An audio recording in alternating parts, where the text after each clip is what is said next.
নমস্কার আমার প্রিয়জনেরা, কেমন আছেন আপনারা? অনেক দিন ভিডিও দেওয়া হয়নি আমার চ্যানেলে, হয়তো অনেকে মিস করেছেন, অনেকের ভালো হয়েছে যে ভিডিও দেইনি। যাই হোক, ভালো অনেকের কম হয়েছে আর খারাপটাই বেশি হয়েছে যে আপনাদের সামনে আমরা ভিডিও তুলে ধরতে পারিনি। ক্ষমা চেয়ে নিচ্ছি। অনেক দিন পর ভিডিও দিচ্ছি কারণ আমাদের বহুত সমস্যা ছিল। যে সমস্যার মধ্যে একটা এটাও দেখছেন আপনারা যে আমাদের টিউবওয়েল নষ্ট হয়ে গেছে। ওয়াশারটা হঠাৎ করে উল্টে গিয়ে মানে কল শক্ত হয়ে যায়। তারপর উপায় না পেয়ে পিসির ছেলে দাদাকে ডেকে নিয়ে আসি যে আমাদের কলটা একটু ঠিক করে দে। ওও অনেক কোস্তাকুস্তি করে যে পুরনো যে ওয়াশারটা এবং তার ডান্টিটা সেটা লাগানোর চেষ্টা করছিল, কিন্তু প্যাঁচ কেটে যাওয়ার আর পুরনো হয়ে যাওয়ার কারণে, জং ধরে যাওয়ার কারণে সেটা আর হচ্ছিল না। কারণ যদি সেটা ফিতে দিয়ে বেঁধে দিয়েও আবার টিউবওয়েলে লাগানো যায়, তার পরবর্তীতে আবার সেই ঘটনা ঘটতে পারে, আবার কল শক্ত হয়ে যেতে পারে, জল বেরোবে না। তাই ভাবছিলাম যে কি করা যায়, এবং ভাবতেই কাজ আবার সেটা পাল্টিয়ে নতুন একটা ডান্টিওয়ালা ওয়াশার নিয়ে আসলাম। সেটা একদম জয়েন্ট, সেটা আপনাদের দেখাতে পারলাম না, ঢুকিয়ে দিয়েছে আমার দাদা। এই কয়েকদিন ধরে যা ব্যস্ত ছিলাম আপনাদের কি আর বলে বোঝাবো। এই কয়েকদিনের মধ্যে আমাকে মালদাও যেতে হয়েছে আমার শাশুড়ি মার রিপোর্ট তোলার জন্য, এবং মায়ের জন্য ওষুধ নেওয়ার জন্য গিয়েছিলাম।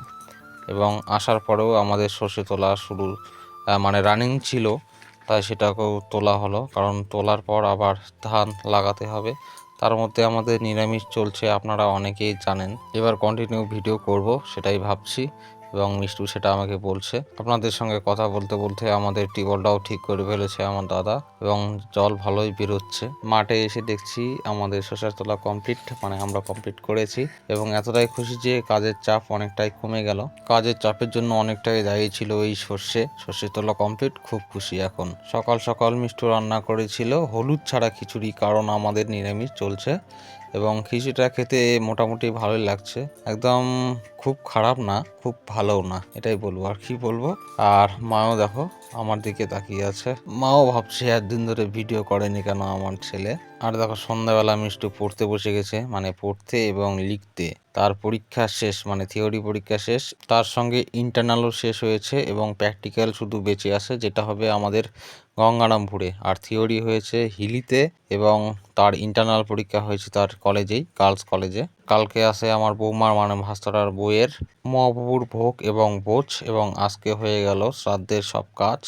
আর মাও শুয়ে পড়েছে সন্ধ্যাবেলা। মাকেও অনেকদিন পর আপনাদের দেখালাম। মা এখন আপাতত সুস্থ আছে, একটু জিম পাকড়ে থাকে, তবুও মনে হয় যে সুস্থই আছে। লাস্ট কথা দিচ্ছি যে আপনাদের সঙ্গে কন্টিনিউয়াসলি দেখা হবে। আজকের জন্য টাটা এবং বাই বাই।